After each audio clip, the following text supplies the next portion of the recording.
Hi Sagittarius, this is your horoscope for May 2017. Thank you for joining me. Now, from the 15th of April through until the 19th of May, we have Mercury conjuncting Uranus. Whenever two planets conjunct each other, it means they blend their energies and they occupy the same space. So Mercury is the communication planet. It's in Aries and it's in retrograde. So your communication is going to be far more forceful. And because it's in retrograde, it's also likely that you're going to get the wrong end of the stick, i.e. you will misunderstand things. It's likely for that to happen, especially until the 3rd of May when Mercury goes direct. Now, Uranus is the planet of rebellion and eccentricity. That is only interested in doing things in its own unique way. It's in the sign of Aries, which is also about being pioneering and independent. That sits on top of your Mercury, and it will make you feel like what it is you're saying is totally right, and even if something is off or wrong, you're not going to be particularly willing to look at that. All of this occurs in your 5th house of romantic relationships. So this is a warning, Sagittarius, that for the first 3 days of May, you really have the potential to put your foot in it and to say the wrong thing when it comes to your intimate relationship and for you to cause some problems for yourself. So zip it for the first 3 days of May. When Mercury goes direct, that's a better time to communicate and to, if you want to make changes, to address them then. On the 2nd of May, going through until the 21st of May, we have Mars beginning to trine Jupiter. Mars is the archetypal male principle, and in Gemini it is interested in communicating. That is in your 7th house. Again, you want to communicate. You feel driven to communicate. So again, the first 3 days, really careful, just kind of try and bite your tongue a little bit. With Jupiter trining Mars on the 2nd here, which means that it's 120 degrees apart. Jupiter is the planet of good luck and good fortune. It's in your 11th house, which has to do with relationships and your hopes and dreams being realized. So the things that you're communicating and saying from the 3rd of May and the 4th of May onwards will help you to realize your hopes and dreams, will bring you closer together with a loved one, will help romance to happen.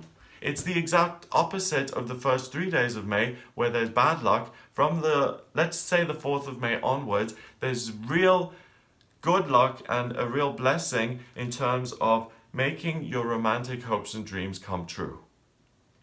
So it's a month of extremes for you, Sagittarius, so be aware of that. On the 3rd of May, like I've said, Mercury comes out of retrograde, so that's really when you should start to communicate in earnest from the 3rd, 4th onwards, because before then it's difficult and it could cause you more problems than help you. On the 3rd of May as well until the 18th of May, we have Mars squaring Neptune. Mars, as I said, is in your 7th house in Gemini. Neptune is in Pisces in your 4th. So Neptune is the dream planet of imagination, and in Pisces it's very selfless and it's very considerate. So the relationships that are really going to function very well are your most intimate personal relationships. So romantic relationships, you can really take them to the level where that romantic partner becomes family. Your birth family or the people who you're very close to, those relationships are going to function very well, easily, effortlessly. You don't need to put anything into that. So that is the biggest blessing of the month here. Your relationships, family relationships, romantic relationships. From the 3rd of May onwards, you can really achieve great things there. If you're single, put relationships back on your to-do list. This month really supports you in coming across very well and communicating with people in a romantic sense. Now, on the 10th of May, we have the full moon in Scorpio, and that happens in your 12th house. I will make a separate video on the full moon because they can be quite complicated energies.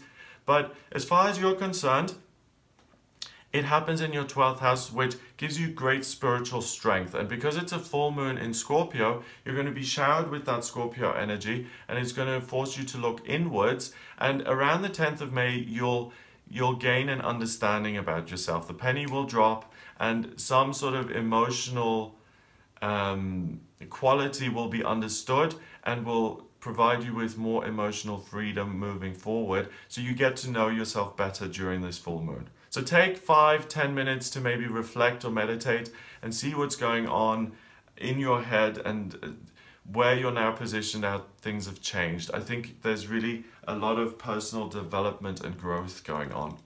So you'll continue to work with this energy until the 25th of May, which is when the new moon happens, and that's a new moon in Gemini. It's pulling this communicative energy in to your 7th house of relationships, okay? So again, you've spent a lot of time here in May focused on relationships and communicating.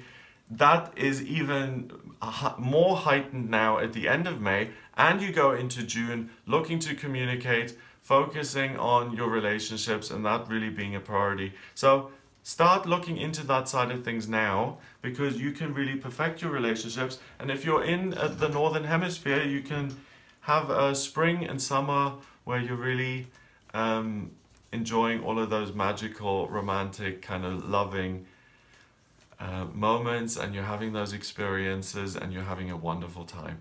So I hope that gives you an idea of what you'll be working with here in May. If you would like a private reading with me based on your birth chart, which I can draw up by using your place of birth, date of birth, and time of birth, and then I put these transits around your birth chart to see how this impacts you specifically.